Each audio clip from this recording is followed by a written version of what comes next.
Aleluia, glória a Deus. Amados, a palavra de Deus nos ensina que quando nós nascemos de novo, quando você se converte, quando você vira crente,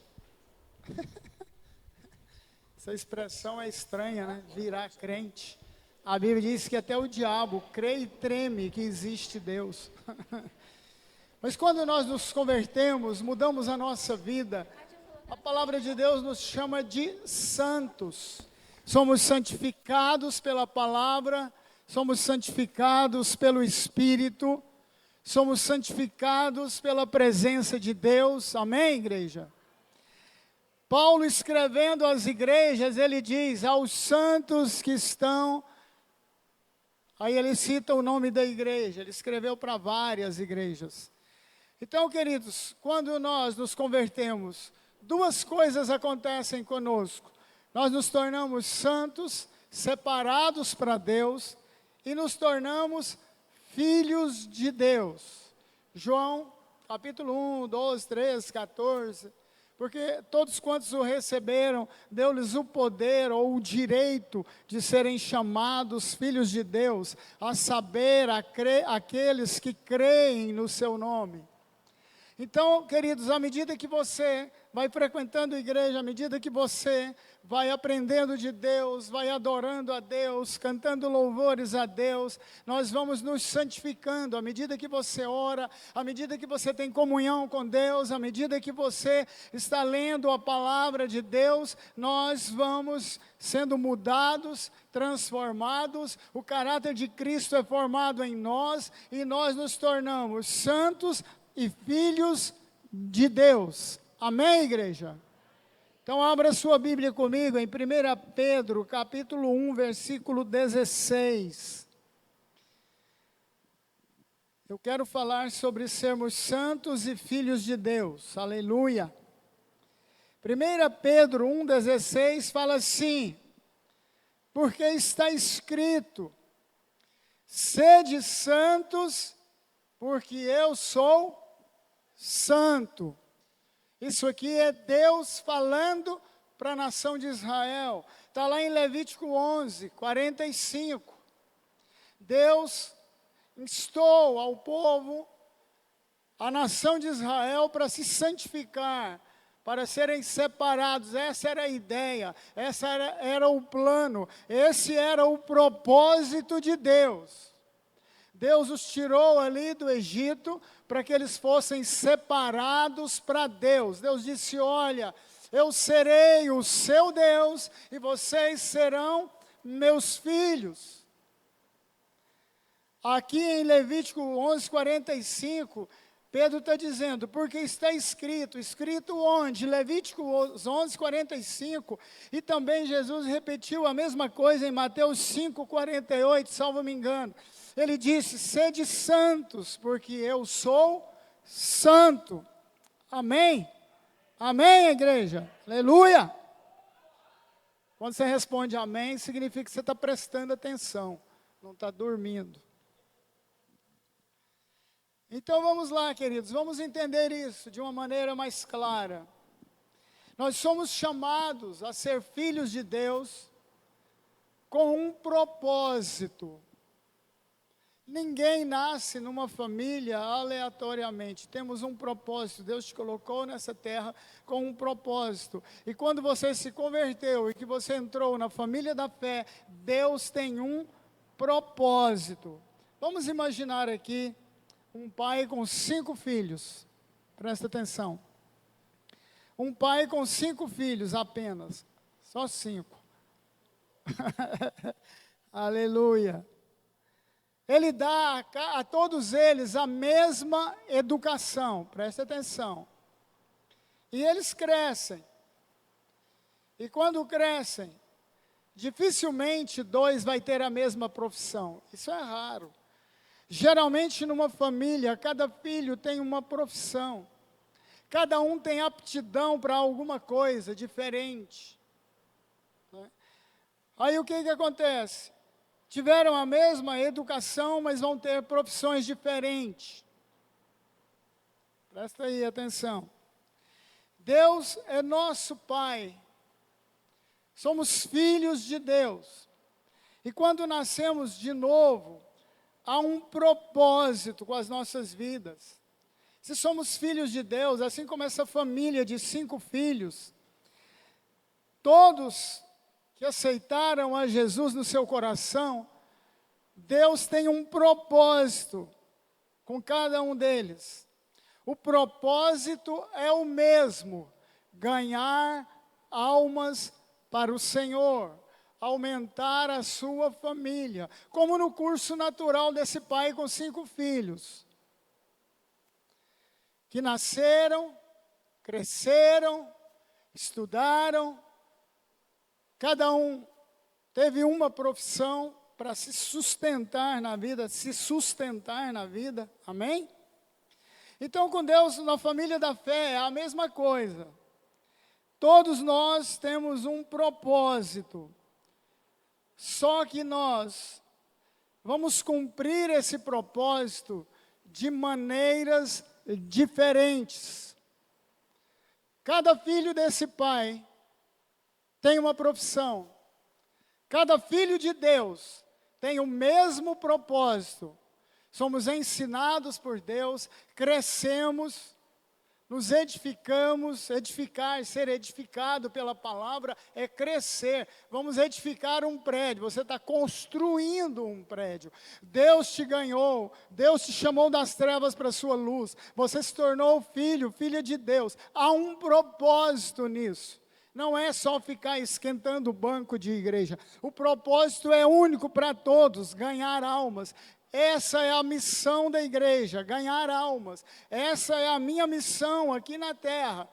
Agora, nós podemos fazer isso de diferentes maneiras. Continua olhando aqui na minha mão. Olha aqui, 5. Efésios 4:11 fala dos dons de ministério. Presta atenção.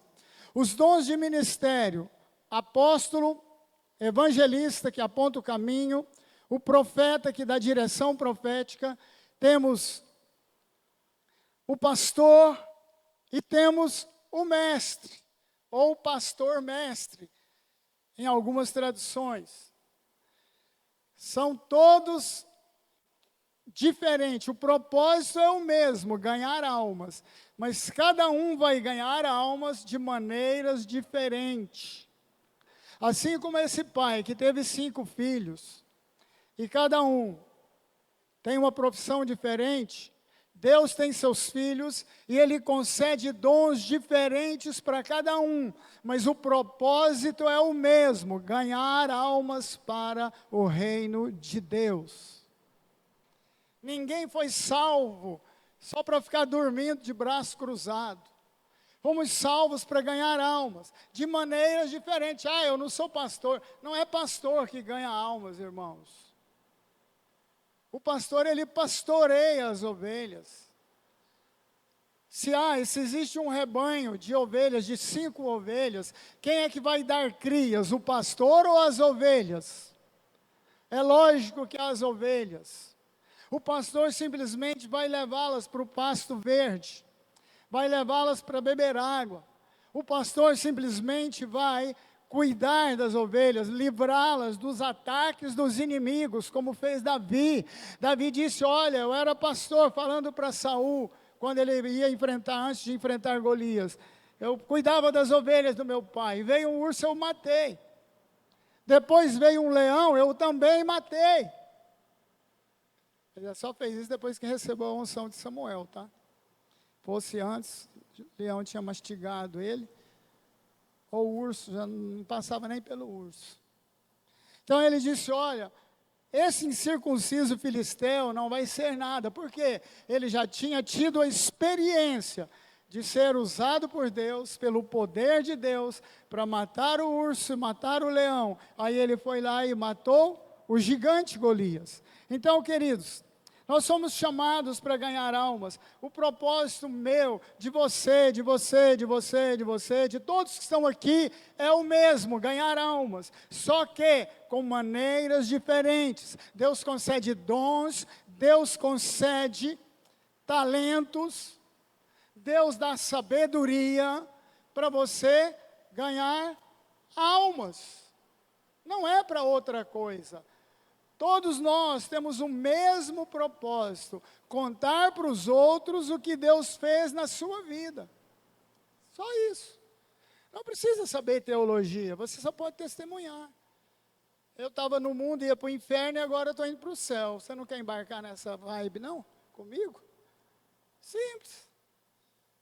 Tá? Se for um torcedor de algum time de futebol, Vila Nova, Santos, seja o que for, você puxa a conversa para o lado do futebol. Fala, não, eu também torço para o Vila Nova. Assim, quando ele ganha, porque quando ele perde, eu não sou torcedor do Vila Nova, não.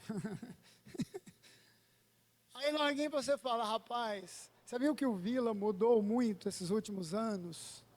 Só não conseguiu ganhar nada, mas ele mudou muito. Rapaz, você quer ver o que Deus fez na minha vida, a mudança que Deus fez, muito maior do que o Vila Nova trocando de jogador aí. Então, irmãos, o Vila Nova não ganhou nada, mas eu ganhei a salvação eterna. Ô, glória! Irmãos, tem que usar a sabedoria que Deus te deu e aproveitar as oportunidades. Para falar isso, você precisa ser pastor? É lógico que não. Então nós somos chamados, queridos, para sermos filhos de Deus e para sermos santos. E quando chegamos a esta posição, todos nós temos um único propósito. Só porque vamos fazer isso de maneiras diferentes. Por exemplo, o apóstolo, ele toca todos os dons. Então, para ganhar uma pessoa para Jesus, se ele foi ungido, foi chamado como apóstolo, ele tem o dom de evangelista, ele tem o dom de profeta, ele tem o dom de pastor, ele tem também o dom de mestre. O que ele vai fazer? Usar esse dom para ganhar a pessoa para Jesus. Chamá-la e explicar para ele que se ele não receber a Jesus, só tem duas alternativas: ou céu ou inferno. Isso é simples, irmãos. Aí ele usa os dons. E quando nós temos dons espirituais, melhor ainda, a coisa desenvolve de uma maneira tremenda. Amém, queridos? Amém? Então, amados, nos segmentos da nossa vida, nós nascemos para cumprir um propósito. Há um propósito com a minha vida, há um propósito com a sua vida. Muitas vezes o diabo tenta nos travar para você não cumprir o seu propósito nessa terra. Quantas e quantas vezes eu já vi pessoas aqui na comunidade, jovens, que tinham ministério, que tinham um propósito claro, definido, aí casou com alguém que nem converteu. Ó, só barulho. Adivinha, onde é que estão esse pessoal hoje? Está tudo no mundão. Por quê? Ah, pastor, tem nada não. A Bíblia diz, queridos, para a gente não nos colocar em julgo desigual. Aí a pessoa se casa em julgo desigual. A outra pessoa não tem temor de Deus, a outra pessoa não tem o chamado, a outra pessoa nem filho de Deus é. Muitas vezes é joio trazido para a igreja. E caímos na onda. Aí aquele propósito vai ser adiado. Porque sabe de uma coisa? Quando Deus tem um propósito, custe o que custar, ele vai se cumprir na sua vida. Então, amados, não existe esterilidade na nossa vida. Nós nascemos, crescemos, amém? Casamos, frutificamos e aprendemos a tomar conta da nossa vida e aprendemos a governar. Então, queridos, isso é natural, é na nossa vida biológica, na nossa vida natural. Só que quem já nasceu de novo, a regra é a mesma. Você aceitou a Jesus, eu faço uma média pelo tempo que os discípulos andaram com Jesus. É lógico que eles tiveram uma escola extraordinária, fantástica. Mas ninguém teve uma escola como os 12 discípulos. Mas você sabe que Jesus não tinha só 12, teve uma época que ele mandou 70. só porque foi afunilando as coisas. Muitos são chamados. Aí depois Jesus escolheu, mas poucos escolhidos. Aí ele escolheu 12. E entre os 12, um era diabo. Essa é a expressão dele. Tá? Então, queridos, a coisa vai afunilando. Você nasce de novo. E você tem uns 2 anos, mais ou menos, para crescer. Agora, o seu crescimento depende daquilo que você come, daquilo que você se alimenta. Se você se alimenta bem, como os discípulos, eles cresceram rapidão, 2 anos. Logo depois do 2º ano de discipulado com Jesus, Jesus reuniu os 12, ele primeiro separou os 12, depois ele reuniu com eles. E disse, agora, vocês não serão mais discípulos.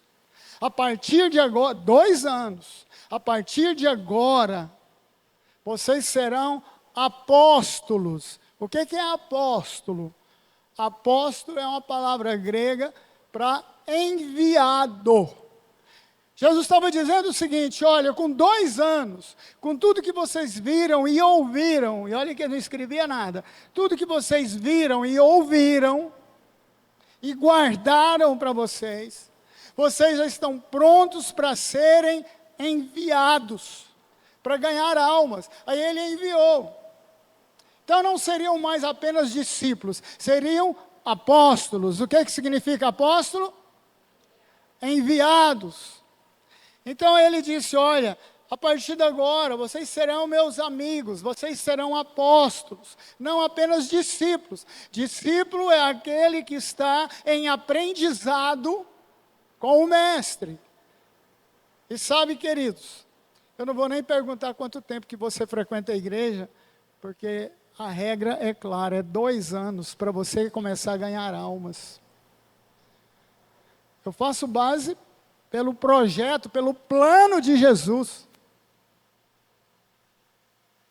Então, amados, essa palavra é uma palavra para a gente entender que mesmo nas dificuldades, todos teremos dificuldades. Jesus disse, olha, no mundo tereis, mas tende bom ânimo. Pode até dobrar, só não pode quebrar. Você entende essa linguagem? Eu entendo, meu pai falava muito isso para a gente. A gente pode até dobrar com a carga, só não podemos partir no meio, porque aí não tem mais recuperação.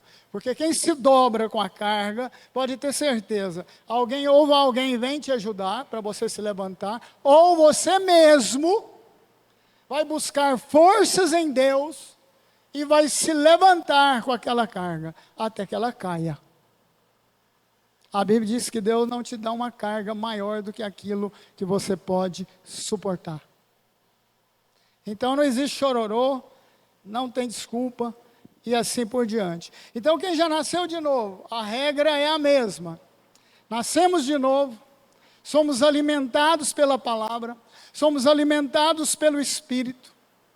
Somos alimentados pela presença de Deus. É por isso que temos que orar todos os dias, principalmente liderança, para a glória de Deus encher o salão em cada reunião. Sabe por quê?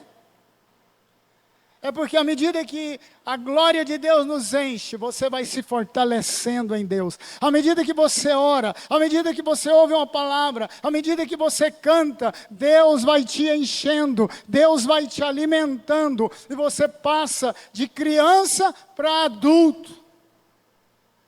Você deixa de ser criança. Paulo escrevendo para a igreja, ele disse, olha, vocês precisam, já chegou a hora, parem de ser crianças.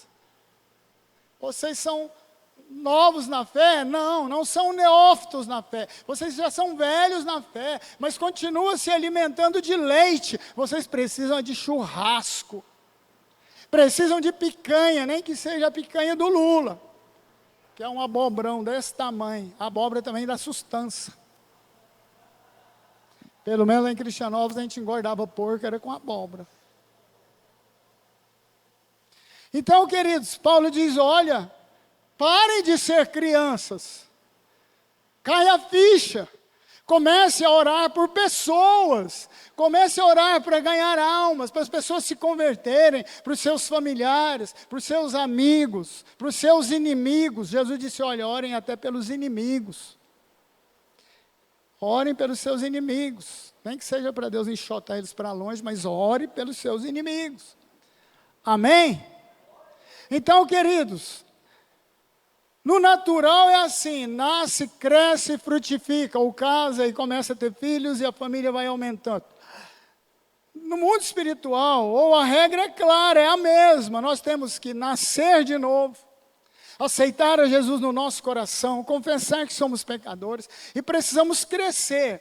Tem gente que cresce rapidão, porque se alimenta muito, lê muito a Bíblia, ora, busca a Deus, canta o dia inteiro, vai se alimentando de Deus e vai crescendo. Tem uns que ficam preocupados só com as coisas do mundo, só com ganhar dinheiro, fazer isso, fazer aquilo, passear, coisa parecida. Não cresce, tem 10 anos de igreja e é desse tamanhozinho assim, ó. Dá para ver daí? Anãozinho. Não cresceu, não desenvolveu. Então, se somos chamados como filhos, por que é que Deus nos chama para ser filhos? Primeiro é porque Deus nos ama e Ele quer muitos filhos na sua casa. Sabe por quê, queridos? Aí Ele vai nos enchendo de amor, amém? Amém? Porque Ele nos perdoou e Ele nos enche com seu amor. Mas com o amor de Deus, com o amor ágape, o amor que não tem segundos interesses. Um amor que se espalha, porque o amor de Deus se espalha sobre toda a terra, de uma maneira tremenda. E quando nós nos enchemos do amor de Deus, nós temos compaixão pelo perdido, nós temos compaixão pelo oprimido, pelo angustiado, por aqueles que não conhecem a Jesus. Aí a compaixão e o amor de Deus enchem o nosso coração e nós aprendemos a buscar as pessoas, a tirá-las das trevas para a luz. Assim como nós um dia estávamos nas trevas e fomos achados, essas pessoas também precisam ser achadas por Deus. Precisam ser escolhidas por Deus. Preste atenção, queridos. Por que muita gente não converte? Deus ainda não achou o freguês. Está perdidinho. Como ovelha perdida andando por aí.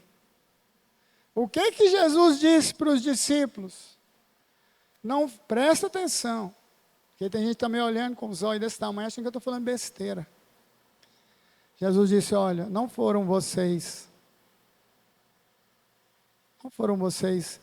que vieram até mim. Foi Deus que os trouxe. E aquele que vier a mim, de maneira nenhuma, o lançarei fora.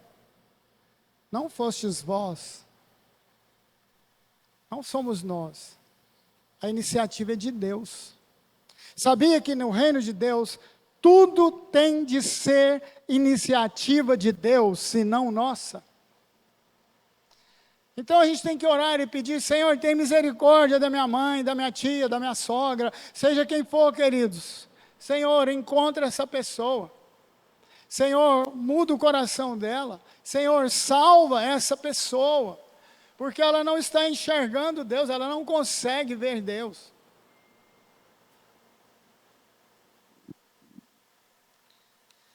Sabe, queridos, Deus enche o nosso coração de amor para que a gente possa amar essas pessoas. Porque não é fácil você amar uma pessoa que faz as coisas totalmente contrárias a você. Amar quem te ama é fácil, irmãos. Amar quem te ama é fácil. Agora, amar o perdido, amar aquelas pessoas que estão completamente nas trevas, que vão argumentar com você achando que estão certas, não é fácil. Eu me lembro de um irmão recém-convertido, que trabalhava na Gogó, que distribuía leite, que saquinho de leite, não tinha caixinha na época. Tem pouco tempo isso, não tinha leite caixinha. Leite caixinha, eu acho que é de uns 30 anos para cá. Aí, ele enchia o caminhão de leite e saía distribuindo, punha naquelas vasilhas de plástico, punha o saquinho, tanto saquinho em cada vasilha, punha uma em cima da outra, enchia um caminhão frigorífico e saía distribuindo para todo lado, em Goiânia. E a Gogó tinha colocado um ponto de distribuição lá do lado da agropecuária, do Tatersal da pecuária, lá na Nova Vila. Aí chegou um rapaz lá, pedindo leite, ele ia lá, pedindo leite, ele falou, olha, ele já tem mais ou menos uns 4, 5 dias que ele está lá. A gente dá 2 saquinhos de leite, ele bebe o leite, fura ele, espreme, bebe tudo, e sai batendo na barba, e derrama, e ele sai, depois vai pedir comida em outros lugares, e volta, e está dormindo lá na marquise. Todo dia cedo ele está lá. Enquanto ele não bebe uns 2 litros de leite, ele não sai de lá. Eu queria que o senhor fosse lá orar por ele. Que hora que ele está lá? Não, de manhãzinha. Irmão, eu lembro, eu acho que eu não tinha carro não, eu tinha um Fusca. Eu peguei esse Fusca e fui parar lá na Vila Nova. Fui lá na Vila Nova, cedinho. Irmãos, a hora que eu cheguei lá, falei, meu Deus, que roubada. O cara era um cara assim de uns 30 e poucos, 40 anos. A barba dele vinha aqui assim. O cabelo dele meio enrolado, estava aquela coisa estranha. A gente chegava mais ou menos daqui nesse gasofilácio, você já sentia o fedor. Irmão, traz um óleo e unge a cabeça dele. Falei, meu Deus. Eu já sabia o que ia dar. Mau cheiro, terrível. Esse cara, ele já estava... Ele tinha um demônio chamado Volta ao Mundo. Já tinha mais ou menos uns 15 anos que ele perambulava pelo Brasil. Já tinha rodado o Brasil todinho. Depois eu conversei com ele. Aí eu fui, irmãos, não dá nem para molhar a mão, eu tive que despejar o óleo assim. Taquei óleo na cabeça dele e na hora que eu comecei a orar, ele ficou endemoniado. Uma coisa estranha, um demônio esquisito, mais esquisito do que ele. Graças a Deus ele foi liberto. Deus o libertou, quebrou as cadeias que prendiam ele. E o bom é que a hora que eu comecei a orar que ele ficou endemoniado, a Dedimar correu. Falei, bonito, hein, irmão, me chama para vir aqui. E na hora, vazou na margaça, escondeu no meio dos leites. Ninguém achava ele. Foi um pega, irmão, estranho. Aí, falou, agora não adianta só orar, está liberto. Vamos dar um jeito nesse rapaz. Tinha uma mangueira lá que eles lavavam, demos um banho nele, arrumaram um sabão de bola lá. Aquele sabão quadradinho, coringa, sabão coringa. Acabou com um quadro de sabão desse aqui, ó. Foi embora a sujeira, mau cheiro. Ele virou outra pessoa. Irmãos, é só o amor de Deus para fazer isso. Porque ninguém tinha coragem de chegar perto dele, porque ele era um cara forte. Mais ou menos da minha altura, só porque um cara forte. Forte mesmo. Na hora que ficou endemoniado, triplicou a força. Então, irmãos, se não for o amor de Deus para você ajudar esse tipo de pessoa, ninguém vai. As pessoas ficam com medo. Mas fomos lá, graças a Deus, oramos, fizemos o nosso trabalho, cumprimos o nosso ministério, orei com ele, arrumaram roupas para ele, fizeram a barba dele, alguém deve ter pegado uma enxada, rapado assim de lá. Esquisita a coisa, aquela barba. Então, irmãos, por que é que Deus nos enche de amor como filhos de Deus? É para que a gente ministre amor àquelas pessoas que precisam, amém, queridos? Amém? E vou contar uma coisa, todos nós precisamos do amor de Deus, mais cedo ou mais tarde. Ninguém consegue sobreviver nesse mundo cão sem o amor de Deus. se não tiver alguém para te amar, te abençoar, te socorrer, te ajudar. Irmãos, amar é servir. Se não tiver alguém para te servir, queridos, tem momentos da nossa vida que nós, por nós mesmos, não conseguimos fazer nada. É Deus que levanta as pessoas, enche o seu coração de amor, para que Ele ministre amor, amém? Nesse texto que lemos, Deus está dizendo, olha, sejam santos, porque eu sou santo, porque na hora que alguém precisar desta santidade, a hora que alguém precisar ser acolhido, recebido, amado, a hora que alguém estiver angustiado, deprimido, aflito, você é a resposta de Deus para aquela vida. Nós somos a resposta de Deus para o mundo, angustiado, oprimido, lascado, perdido. É Deus, queridos, que nos enche de amor para que possamos amar essas pessoas. Porque o diabo veio para matar, roubar e destruir.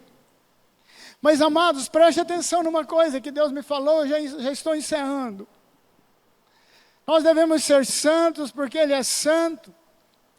E nós só vamos alcançar a santidade, ou o título realmente de filho de Deus, quando nós estivermos andando em santidade, quando nós tivermos certeza disso, buscando a Deus. Eu só vou ter tudo de Deus, preste atenção. Muitas vezes oramos e não recebemos muita coisa de Deus. Eu só vou ter tudo de Deus quando eu tiver, ou quando Ele tiver tudo de mim. Só vamos, presta atenção, só terei tudo de Deus quando Ele tiver tudo de mim. Isso significa tudo. Nossa vida, nossos bens, o nosso amor, o nosso cuidado, o nosso servir. Queridos, você tem tudo de Deus, porque Ele diz o seguinte, buscai primeiro o reino de Deus e a sua justiça, porque Deus é um Deus justo. Uma pessoa naquele estado é uma injustiça muito grande. Ele é também criatura de Deus. Ele era criatura de Deus, assim como eu era.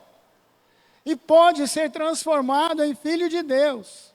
Ele teria tudo de Deus, se Deus tivesse tudo dele. Mas ele nunca tinha, na sua vida de 40 anos, ele nunca tinha ouvido falar do amor de Deus. Ele nunca tinha recebido um gesto de amor como ele recebeu naquele dia. Deus mudou por completo a vida daquele homem, que era escravizado pelo diabo. Então, irmãos, quando nós